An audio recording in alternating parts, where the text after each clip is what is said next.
부자는 어떻게 부자가 될까요? 자본주의 사회에서 부자가 되려면 이것을 꼭 아셔야 합니다. 이것을 안다고 모두 부자가 될 수는 없겠지만 이것을 모른다면 부자가 될 가능성은 아예 없을지도 몰라요. 안녕하세요. Korean American Investor 재미2입니다.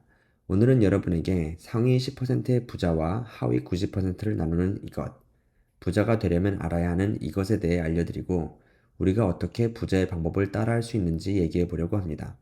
2023년 여름 아이비리그 펜실베니아 대학의 와튼 스쿨 교수진이 낸 논문 Why Wealth is so Wealthy? 왜 부자는 부자일까라는 논문을 보면 흥미로운 사실을 하나 발견할 수 있습니다.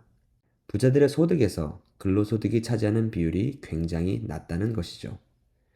여기 상속을 받은 부자들의 소득 그래프를 보면 근로소득인 보라색보다 자산을 통해 벌어들이는 파란색, 녹색이 큰 부분을 차지하고 있다는 것을 볼 수 있어요. 또 다른 그래프, New Money, 부모로부터 물려받은 돈 없이 부자가 된 사람들의 소득 그래프를 살펴보아도 보라색의 근로소득보다 자산을 통해 버는 소득이 더 큰 것을 볼 수 있습니다. 논문은 말합니다.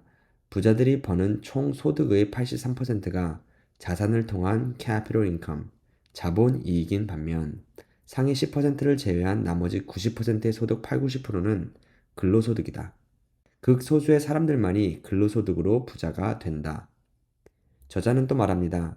근로소득은 부자를 만들지 못한다. It's just not how it works. 그렇게 될 수 없다는 것이죠. 그럼 어떻게 부자가 될 수 있을까요? 대부분의 우리는 금수저가 아니고 물려받은 돈이 없는데 말이죠. 정답은 capital gain, 자본 이익에 있습니다. 이것에 대해 말하기 앞서 자산과 부채에 대해 잠시 설명해 드릴게요. 자산과 부채, 자산은 내가 소유한 모든 것을 팔아 현금화했을 때 나오는 총 금액, 그리고 부채는 내가 갚아야 하는 빚이라고 알고 계실지 몰라요. 하지만 투자자 입장에서 조금 다른 시선으로 자산과 부채의 정의를 바꿔볼게요. 자산은 저에게 돈을 벌어다 주는 것, 부채는 저에게서 돈을 가져가는 것, 이렇게 말이죠. 간단하죠? 예를 들어 볼게요. 제가 소유한 많은 물건들이 제가 가만히 있어도 돈을 벌어다 주지는 않아요. 제가 가진 옷, 가구, 컴퓨터 등 말이죠. 하지만 잘 생각해보면 돈을 가져가기는 해요. 옷도 입으면 세탁을 해야 되고 컴퓨터도 계속 전기를 사용하죠. 물론 이것을 이용해서 제가 근로소득을 벌 수는 있지만 제가 가만히 있으면 돈을 그냥 벌어주지는 않죠. 하지만 가만히 있어도 돈을 벌어다 주는 것들이 있어요. 만약 제가 건물주가 돼서 월세를 놓으면 저는 아무것도 하지 않아도 매월 돈이 들어와요. 건물 유지비, 관리비 등을 제하고도 돈이 남죠. 그럼 제가 잠을 자고 있어도 돈이 들어오는 거예요. 이렇게 소유한 것들을 가만히 있어도 돈을 벌어다 주는 자산과 돈을 가져가는 부채의 항목 두 개로 나누면 여러분은 얼마나 많은 자산과 부채를 가지고 계신가요? 대부분의 사람들이 부채만 많을 거예요. 이것이 상위 10%와 하위 90%를 나누는 것입니다. 부자들은 근로소득보다 가만히 있어도 돈을 벌어다 주는 자산이 많은 반면 하위 90%는 벌어서 쓰는 것을 계속 반복하는 거죠. 물론 벌어서 쓰는 것이 나쁜 건 아니지만 부를 축적하고 싶다면 조금씩이라도 자산을 늘려가야 해요. 그런 말들 있잖아요. 돈이 돈을 벌어준다. 다른 사람이 나 대신 돈을 벌어줘야 부자가 될 수 있다. 하지만 마음이 앞선다고 모두가 건물주가 될 수는 없는데 그럼 우리는 어떻게 해야 될까요?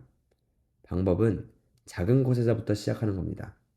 저는 건물주는 아니지만 코카콜라 주식은 가지고 있고 이 주식은 배당주여서 분기별로 돈이 나와요.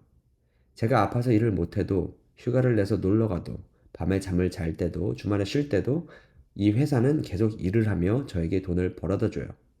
물론 이것이 저를 당장 부자로 만들어주진 않지만 처음에는 매달 커피 한 잔을, 조금 후에는 제 통신비를, 또 후에는 제 관리비를 대신 내주는 거죠. 이렇게 제 자산을 조금씩 늘려간다면 5년, 10년, 20년이 지났을 때 제 캐피털 인컴, 자본 이익이 많이 늘어나 있겠죠. 진정으로 돈을 벌어오는 거예요. 제가 코카콜라 회사로 예를 들었지만 이외에도 많은 자산들이 있어요. 같은 주식시장에서도 더 큰 수익을 벌어줄 수 있는 주식들이 있고 주식이 싫다면 보다 안전한 자산인 국채를 사거나 은행에 적금을 들을 수도 있고 또 내가 건물주가 될 수 없다면 부동산 투자 신탁 같은 곳에 투자할 수도 있겠죠.